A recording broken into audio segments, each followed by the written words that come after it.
سلام و عرض ادب خدمت همه شما دوستان عزیز و گرامی. وقت همتون بخیر باشه. بنده سلیمانی هستم، مدرس دوره طراحی سایت با وردپرس. توی این قسمت میخوایم آموزش ساختن منو یا فهرست در وردپرس رو به شما آموزش بدیم. قبل از اینکه بریم سراغ اینکه با سایتمون این منو یا فهرست رو طراحی کنیم و بسازیم، یه نکته رو من درباره فهرست ها توی سایت به شما بگم.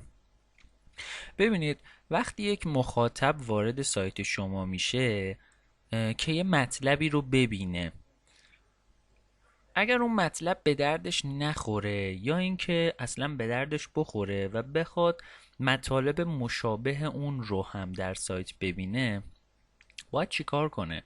باید آیا برگرده توی موتور جستجوگر دوباره یه سرچ جدید انجام بده؟ نه. اگر شما منو یا فهرست های مناسب توی سایتتون قرار داده باشید که دسترسی به اقصا نقاط سایتتون رو برای مخاطب، برای بیننده راحت و آسون کرده باشه، شما به مقصودتون میرسید و اون بیننده وقتی وارد سایتتون بشه، اون مخاطب وارد سایتتون بشه، دیگه توی سایت شما با سایت شما تعامل میکنه و صفحات مختلف رو میره سر میزنه. اگر منو یا فهرست مناسب توی سایتتون داشته باشید این اتفاق میفته، وگرنه کمتر پیش میاد که مخاطب بیاد تو سایت و بخواد چیزی رو جستجو کنه توی یک سایت تا پیداش کنه. خیلی کم پیش میاد. اما شما خودت رو بذار جای مخاطب.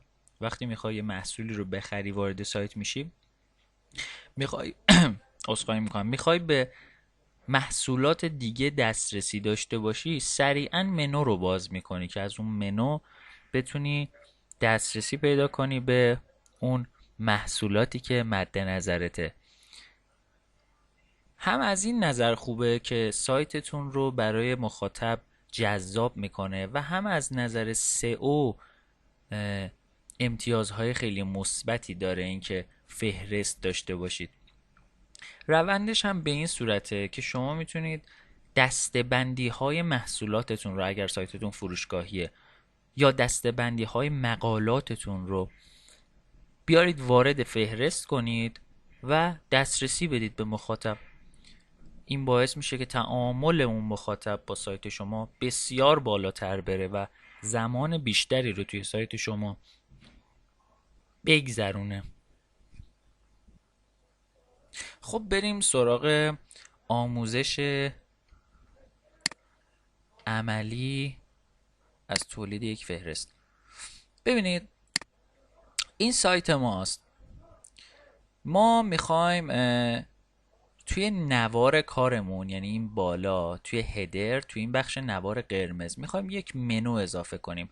این موضوع رو بگم که ما داریم با قالب وودمارت کار میکنیم و قالب های دیگه احتیاج داره به اینکه شما آموزش های دیگر رو مشاهده کنید، یا اگه میخواید با صفحه ساز المنتور یک منو رو طراحی کنید، اون یک آموزش جداگونه داره.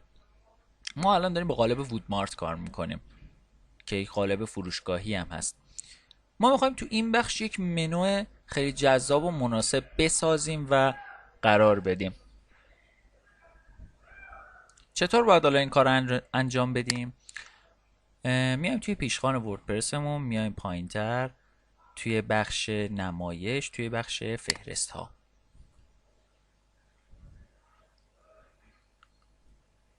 اینجا فهرست های مختلفی که از قبل ساختیم برای ما نمایش داده شده. فعلا با اینها کاری نداریم. ما میخوایم یه فهرست جدید ایجاد کنیم.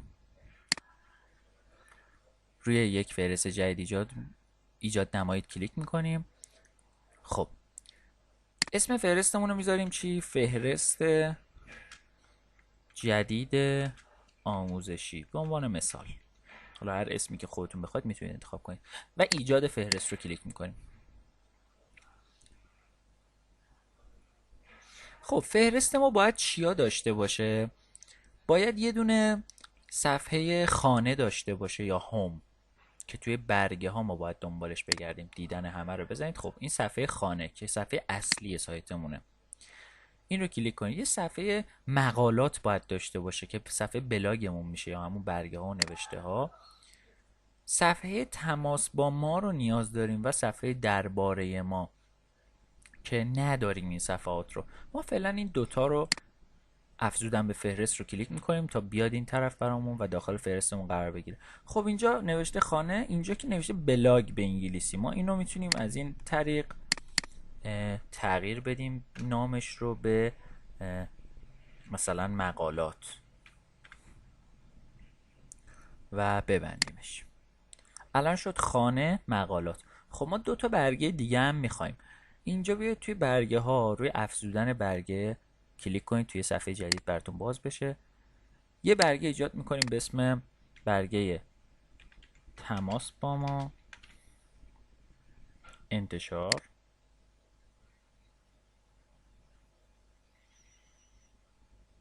خب یه دونه افزودن برگه رو دوباره میزنیم اینجا دوباره برگه درباره ما، این رو هم انتشار. خب ما دو تا برگه اصلی الان ساختیم برای خودم. برمیگردیم توی بخش فهرست ها. اینجا اگه یادتون باشه برگمون رو پیدا نکردیم، فهرستمون رو ذخیره میکنیم. خب فهرست جدید بروز شد. یه رفرش کنید صفحه رو. خب صفحه درباره ما، برگه درباره ما و تماس با ما اینجا اضافه شد توی بخش برگه ها برای ما. این دوتا رو کلیک میکنیم و افزودن به فهرست رو میزنیم. خب الان شد 4 تا برگه اصلی سایتمون. خب این پایین میگه که اگه میخواید به عنوان منو اصلی سایتتون این منو قرار بگیره اینجا رو کلیک کنید. حالا من چون دارم آموزش بهتون میدم نمیخوام روی منو اصلی قرار بگیره. اسم فهرستمون یادتون باشه فهرست جدید آموزشی، ذخیره‌اش کنید. خب حالا ما میایم کجا؟ میایم توی بخش، باید بریم توی این بخش این فهرستی که الان ساختیم رو اینجا قرار بدیم، توی بخش هدرمون، توی این نوار پایینی هدرمون. میایم روی تنظیمات وودمارت، روی هدر ساز کلیک میکنیم. خب اینجا یک هدر به صورت پیش‌فرض براش در نظر گرفته شده که ما هم میخوایم روی همین کار کنیم. ویرایشش رو کلیک کنید. خب برای کسایی که آموزش ندیدن من بگم، ببینید 1 بخش، 2 بخش، 3 بخش داره این هدر. اینجا هم 1 بخش بالاییشه که من چیزی نذاشتم براش و کوچیکش کردم که اولا دیده نشه. این بخش دومه و این سومی نوار قرمز اون بخش سومه. خب سمت راستمون یک منو گذاشتیم توی بخش سوم. ببینید بله اینجا یه دونه منو داریم. یک فضای خالی گذاشتیم و یک منو دیگه توی وسط که میشه همین منومون که مشابه همین هم است. ما میخوایم اینو عوض کنیم، یعنی میخوایم منویی که الان ساختیم بیاد اینجا قرار بگیره. روی این آیکون مداد کلیک میکنیم رو گزینه ویرایش. اینجا منو رو انتخاب کنید. فهرست جدید آموزشی بود الان ساختیمش، کلیک کنید و اینجا سایر تنظیماتش رو هم میتونید انجام بدید که منوتون مثلا به این صورت تمام صفحه نمایش داده بشه یا نه، یا مثلا سبکش رو اینجا میتونید انتخاب کنید و تنظیمات اضافی هم داره. حالا این مترجم وردپرس من اشتباه عمل کرده، اینجا باید گزینه ذخیره باشه. کلیک کنید. اینجا هم باید گزینه ذخیره باشه. بله هدر است که با موفقیت ذخیره شد. الان هدر ما ذخیره شد. بیایم اینجا یه رفرش انجام بدیم.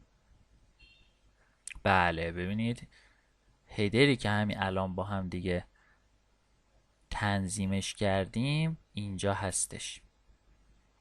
حالا یه نکته اضافه، ما میخوایم یه گزینه تو این فهرستمون بذاریم. الان این صفحه درباره ما و تماس با ما رو وقتی کلیک کنیم میره تو همون صفحه‌ای که الان ساختیم، بعد چیزی داخلش نیست. باید بریم خودمون اطلاعات درباره ما و تماس با ما رو وارد کنیم. حالا ما میخوایم یه گزینه اینجا بذاریم که اصلا ربطی به برگه‌های صفحه ما نداره. یه گزینه‌ای که وقتی روش کلیک کنه مثلا از سایت بره بیرون، کلا بره یه جا دیگه. میخوایم بذاریم تو فهرستمون. چی کار باید انجام بدیم؟ میاد توی نمایش بخش فهرست ها،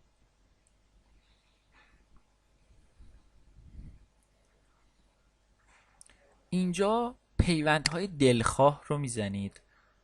اینجا گفته وقتی متن پیوند رو اول وارد کنید، مثلا صفحه اینترنتی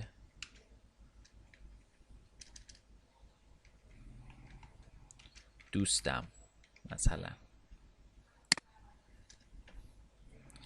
نشانی اینترنتیش چیه؟ به عنوان مثال aparat.com. این نشانی اینترنتی، اینم متن پیوند. ما میخوایم اینو به فهرستمون اضافه کنیم. بله، میبینید که اضافه شد، پیوند سفارشی. وقتی روی این کلیک کنیم میاد توی این پیوند، متنش هم که اینه. خب ذخیره‌اش کنید. حالا بیاید توی سایتتون یک رفرش انجام بدید. بله، میبینید که اینجا برامون اومد این گزینه و اگه روش کلیک کنیم وارد همون آدرسی میشیم که قرار داده بودیم. کل مبحث طراحی منو همین بود که الان بهتون گفتیم، یعنی هیچ چیز پیشرفته یا عجیب غریبی نداره. من یه نکته تکمیلی به شما بگم، اگر چون خودم هم وقتی داشتم آموزش میدیدم با یه همچین موضوعی برخوردم. اینجا ببینید یه سری دسته ها هستش که شما میتونید صفحاتی رو از طریق این دسته ها اضافه کنید به منوهاتون. حالا اومدیم و تو این دسته ها خب یه سری از صفحه ها نبودن. مثلا چی الان اینجا نیست؟ دسته بندی محصولاتمون الان اینجا نیست. وقتی خواستید اضافه کنید چجوری باید اضافه کنیم اینو؟ شما بیاید بالای صفحه، این بخش تنظیمات صفحه رو کلیک کنید. اینجا میگه که من چی بیام اینجا توی گزینه های فهرست بهت نشون بدم، کدوما رو نشون بدم کدوما رو نشون ندم. مثلا الان دسته ها تیک خورده، تیکش رو اگه برداریم دیگه اینجا گزینه دسته ها وجود نداره. تیکش رو اگه بذاریم میبینید که گزینه دسته ها اضافه شد. این موضوع رو حتما مد نظرتون داشته باشید که اینجای کار گیر نکنید و گیج نشید که چرا مثلا این گزینه‌ای که من دنبالش میگردم اینجا وجود نداره. اینم این نکته تکمیلی بود که باید بدونید و هر وقت بخواید میتونید فهرستاتون رو ویرایش کنید. ببینید اگر بخواید یک صفحه رو، این نکته رو بهتون بگم، زیر مجموعه یه مورد دیگه قرار بدید، کافیه اینجا این واکنشگراه میتونید بگیرید بیارید مثلا یکم این ورتر. الان این گزینه ما رفت زیر مجموعه تماس با ما شد، یعنی فهرست تماس با ما به صورت کشویی باز میشه و این گزینه رو نشون میده. یا میتونید شما مثلا دو تا گزینه رو، الان این دو تا گزینه رو من زیر مجموعه درباره ما کردم. بذارید یه ذخیره کنم شما ببینید که به چه صورته. یه رفرش انجام بدیم. ببینید الان درباره ما وقتی ماوس رو بیاریم روش این به صورت کشویی برامون باز میشه که این خودش خیلی راحت و خیلی هم جذاب و جالبه.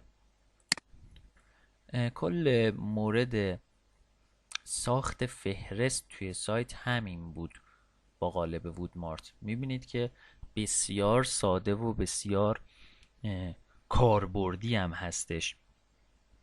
این نکته رو فراموش نکنید که ببینید، بذارید من یه مثال بزنم از اهمیت ساخت فهرست توی سایت.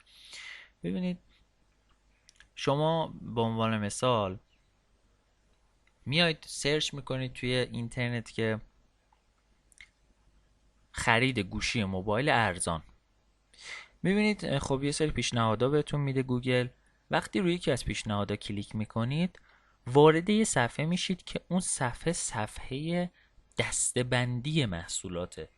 یعنی میبینی مثلا 20 تا 30 تا محصول تو اون صفحه است با عنوان چی؟ گوشی موبایل ارزان. و شما باید یه محصول رو انتخاب کنید و واردش بشید. خب این صفحه چه صفحه‌ایه؟ صفحه دسته‌بندیه. یعنی صاحب سایت رفته از قبل یک صفحه با عنوان دسته‌بندی گوشی ارزان قیمت ساخته و اون 30 تا موبایل رو علامت زده که توی این دسته قرار بگیرن و بعد اومده اون دسته رو گذاشته توی فهرستش. شما وقتی توی اون صفحه مثلا گوشی مورد نیاز خودتو پیدا نکردی، اگر اون سایت منو یا فهرست خوب نداشته باشه صفحه رو میبندی و خارج میشی. اما اگر یک منو یا فهرست خیلی خوب درش تعبیه شده باشه، شما میری روی گزینه منو کلیک میکنی و سایر مدل های گوشی تلفن همراه رو میری تماشا میکنی و در نتیجه وقت بیشتری رو توی سایت میگذرونی و تعامل بیشتری با اون سایت انجام دادی و در نتیجه به فروش سایت هم منجر میشه.